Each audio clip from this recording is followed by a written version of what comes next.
On the occasions of candidature of the city of Asmara, capital of Eritrea, for inscriptions in UNESCO's World Heritage List, Her Excellency Ms. Hanna Simon, Ambassador of the State of Eritrea to France, Permanent Delegate of the State of Eritrea to UNESCO, held a reception and exhibition in Paris.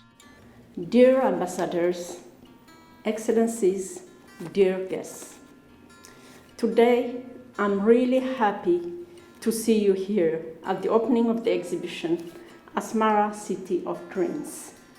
I would like to express my warmest thanks for your presence.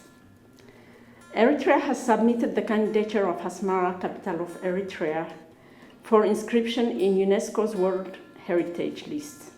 The exhibition is intended to support this candidature and to draw international attention to this heritage of world value. Asmara reflects urbanism and architecture inherited from fascism and Italy's expansionist policies against what was then Abyssinia, Ethiopia. It echoes the ambivalence of modernism on the African continent as well.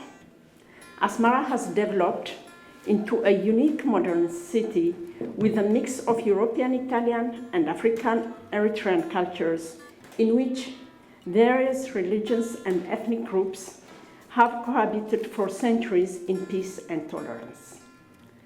Asmara's development into a modern city began in 1898 with its occupation by Italian colonialists and the establishment of a military post. In 1900, it became the capital of the Italian colony Eritrea.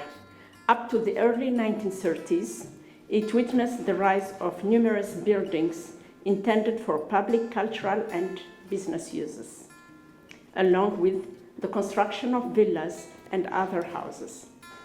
During the brief period between 1935 and 1941, Asmara rapidly grew from a provincial town into one of the most modern cities on the African continent. After Eritrea's independence in 1991, the government has been multiplying efforts to preserve the uniqueness of Asmara as a national monument. Serious measures have been taken for the protection and preservation of its historical center. This uniqueness makes of Asmara one of Africa's cities of dream. Despite the troubles of the Second World War, decades of Ethiopian occupation, and the 30-year war for liberation. Almost unscathed, the city today is home to one of the largest ensembles of modernist architecture in the world. Its buildings are witness to a combination of the Italian modernist architecture of the 20s and 30s and the local Eritrean architecture. The exhibition, which shows the city as it is today and its special culture, is expected to contribute to the global debate about the evaluation of classical modernism, the globalization of modern architecture, its historic value, and its effects in terms of urban planning. Thank you. Kuwait is a member, and we are very proud to our relationship between Eritrea and Kuwait. It's very deep relationship we have, and I'm very happy to be here, and we're going to support your candidacy to submit Asmara as a world site of the heritage culture in the world. As a Turkish representative, I wish good luck and all the best, like for Eritrea, for this file to be inscribed as like in line with the parallel decision also of ICAMOS. So Asmara is a very nice city and like full of culture and beauty, and it is really a pearl of Horn of Africa.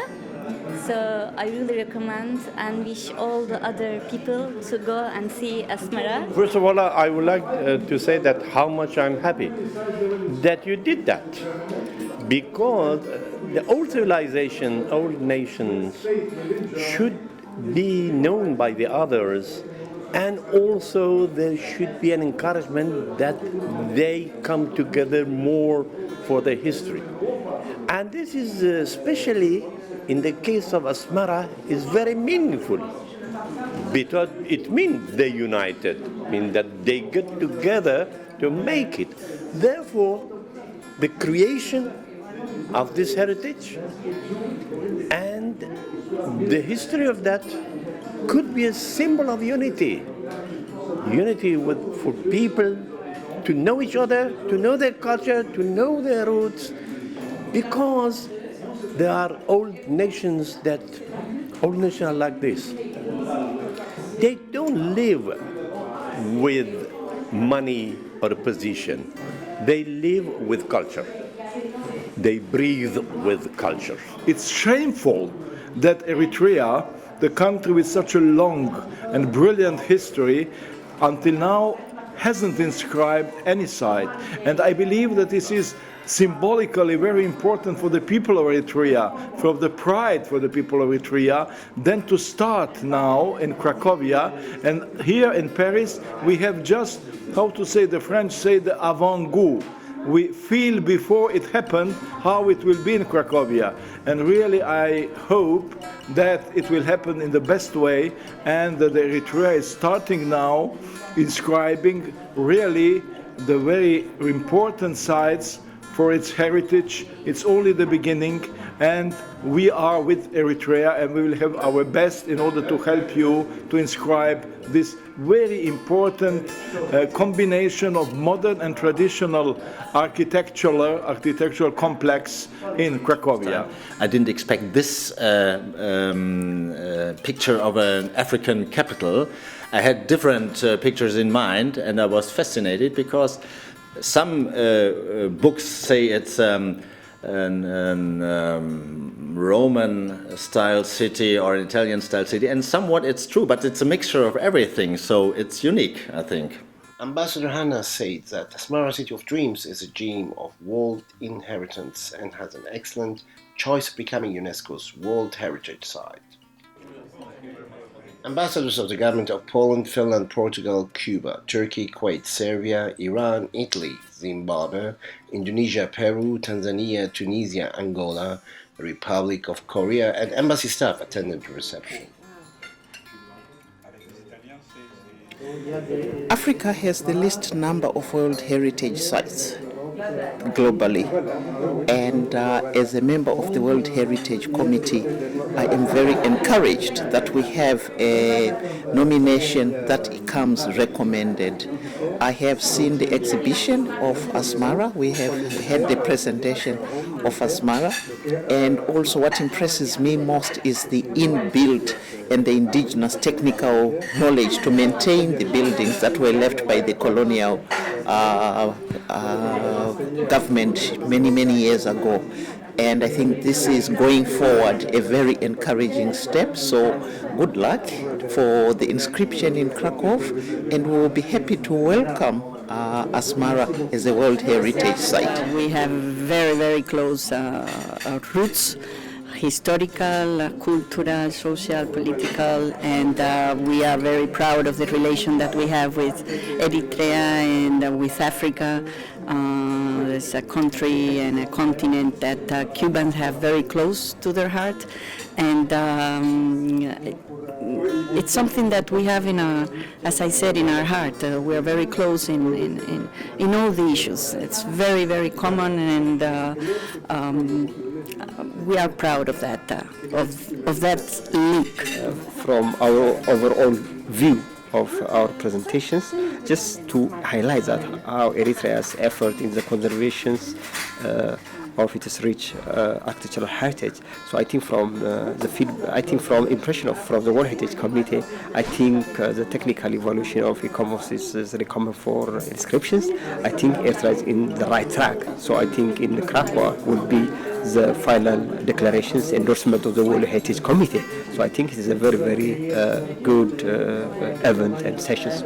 We are heading now to Krakow, and I don't see anything that would create any obstacle for not inscription. I mean, every side or every element is ready for this enlisting. And I'm pretty sure that we will be accepted at the final decision in Krakow. The Eritrean embassy in France indicated that the exhibition is being staged under the theme Asmara, City of Dreams. It is part of the campaign underway in Paris and in London at the Royal Institution British Architect RIBA, with a view to placing Asmara in the UNESCO World Heritage List. The Asmara Heritage Project has scanned over 85,000 documents from this archive, the technical archive, in the construction of understanding the city. It's a phenomenal task over the last 4 years to document. The research that was submitted by Edward Dennison and the Asmara Heritage Project team was a remarkable in its scope, in its detail, its breadth. It's a phenomenal piece of work. As Edward was mentioning earlier on, to document and detail that much work with buildings is almost unprecedented for most cities.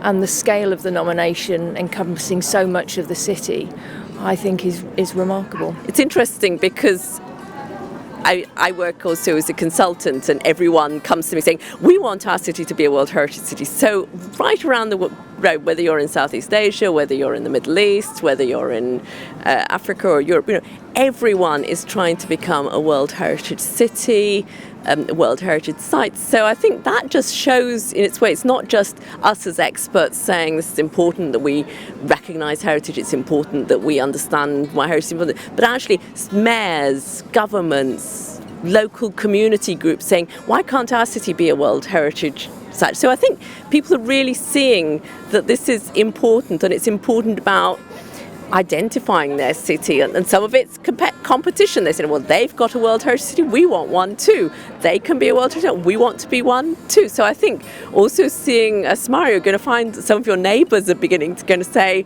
hang on, why can't we do? And I also find in countries, once they've had their first nomination, and I work a lot in Saudi Arabia, after they got that first one through, and then the momentum to put other sites forward, to move forwards with this listing agenda really grew, and they created specialist units within the ministries and things. So I think you've got to look at it from the local value, not just say, oh, this is a good idea, this is UNESCO, this is an international thing, but actually look at what it means to people, and the fact that as long as people want to become World Heritage Sites, then I think that's the key driver.